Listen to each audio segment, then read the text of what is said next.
Hi friends, welcome back to ధన vlogs. ఈరోజు ఈ వీడియోలో లైనింగ్ బ్లౌజ్ని ఈజీగా ఎలా గమ్తో జాయిన్ చేసుకోవచ్చో చూద్దాం. సిఫాన్ కానీ జార్జెట్ శారీ బ్లౌజ్ని కానీ స్టిచ్ చేసేటప్పుడు లైనింగ్కి శారీ బ్లౌజ్ని అటాచ్ చేసేటప్పుడు క్లాత్ జారిపోతూ ఉంటుంది కదా.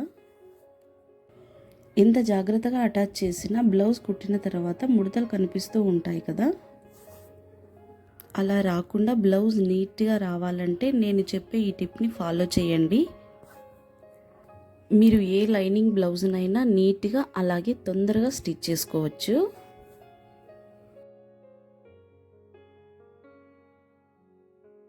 మీరు వీడియోలో చూస్తున్నట్టుగా మెయిన్ ఫ్యాబ్రిక్ని ముడతలు లేకుండా చూసుకుంటూ లైనింగ్కి గమ్తో చిన్న చిన్న డాట్స్ని పెట్టుకొని ఐరన్ బాక్స్తో నీట్గా ఐరన్ చేసుకోవాలి. అప్పుడే ఆ గమ్ డాట్స్ బ్లౌజ్కి నీట్గా అతుక్కుంటుంది.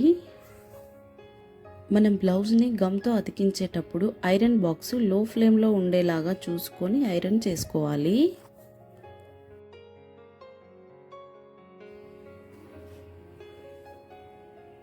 బ్లౌజ్ బ్యాక్ పార్ట్ని ఎలా అయితే అతికించుకున్నామో అలాగే ఫ్రంట్ పార్ట్ని కూడా ముడతలు లేకుండా చూసుకుంటూ అతికించుకోవాలి.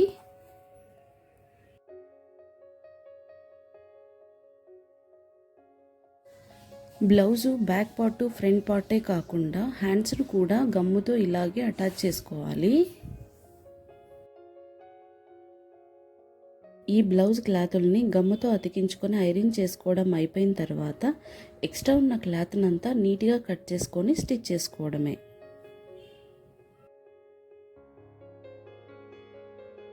మీరే చూస్తున్నారు కదా, ఐరన్ చేసిన తర్వాత ముడతలు లేకుండా క్లాత్ ఎంత నీట్గా వచ్చిందో.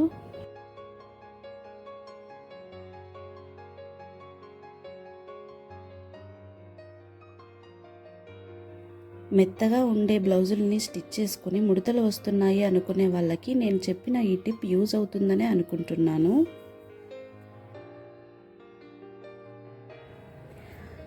ఈ వీడియో మీకు నచ్చినట్లయితే లైక్ చేయండి, షేర్ చేయండి, కామెంట్ చేయండి. అలాగే నా ఛానల్ని సబ్స్క్రైబ్ చేసుకోండి. Thanks for watching.